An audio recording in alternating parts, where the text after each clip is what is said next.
সাবেক প্রধানমন্ত্রী শেখ হাসিনার আমলে বিভিন্ন মামলা দিয়ে কোণঠাসা করা হলেও জুলাই আন্দোলনের পর দেশের অন্তর্বর্তী সরকার হন নোবেলজয়ী ডক্টর মোহাম্মদ ইউনূস। আর তার ক্ষমতা গ্রহণের পর অনেকেই আশা করেছিলেন যে তিনিই হবেন জুলাইয়ের চেতনাধারী। তবে ১.৫ বছর পরে এসে বিএনপির হাতে ক্ষমতা হস্তান্তরের পর তিনি জুলাইকে ধারণ করতে পারেননি বলে নানা মহলে তার নামে সমালোচনা শুরু হয়।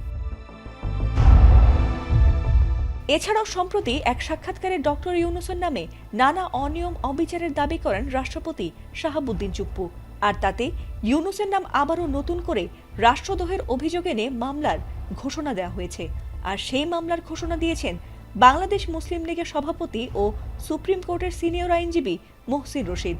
এমনকি নতুন বিএনপি সরকারের কাছে তিনি এ ব্যাপারে পদক্ষেপ নিতেও আহ্বান জানিয়েছেন।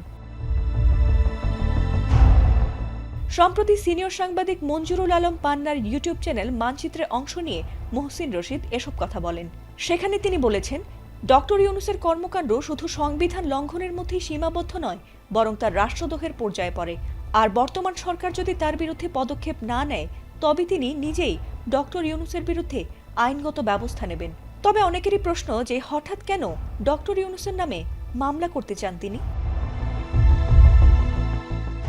এ নিয়ে মোহসিন রশিদ বলেন, প্রধানমন্ত্রীর পদ শূন্য হওয়ার পর রাষ্ট্রপতি একমাত্র সাংবিধানিক পদে অধিষ্ঠিত ব্যক্তি ছিলেন। আর সেই রাষ্ট্রপতির সঙ্গে যথাযথ যোগাযোগ না রাখা, নীতিগত সিদ্ধান্ত নেওয়ার আগে তাকে অবহিত না করা এবং সাংবিধানিক শিষ্টাচার উপেক্ষা করা গুরুতর লঙ্ঘন। এছাড়াও রাষ্ট্রপতিকে তার সাংবিধানিক দায়িত্ব যথাযথ পালন করতে না দেয়া, তাকে ভয়ভীতি দেখিয়ে মানসিক চাপে রাখা রাষ্ট্রের মর্যাদা ক্ষুণ্ণ করার শামিল। মোহসিন রশিদ আরও দাবি করেন, প্রেস উইং অপসারণ, বঙ্গভবন ঘেরাও এবং রাষ্ট্রপতিকে অপসারণের চেষ্টা এসব ছিল রাষ্ট্রীয় শিষ্টাচার বিরোধী কর্মকাণ্ড।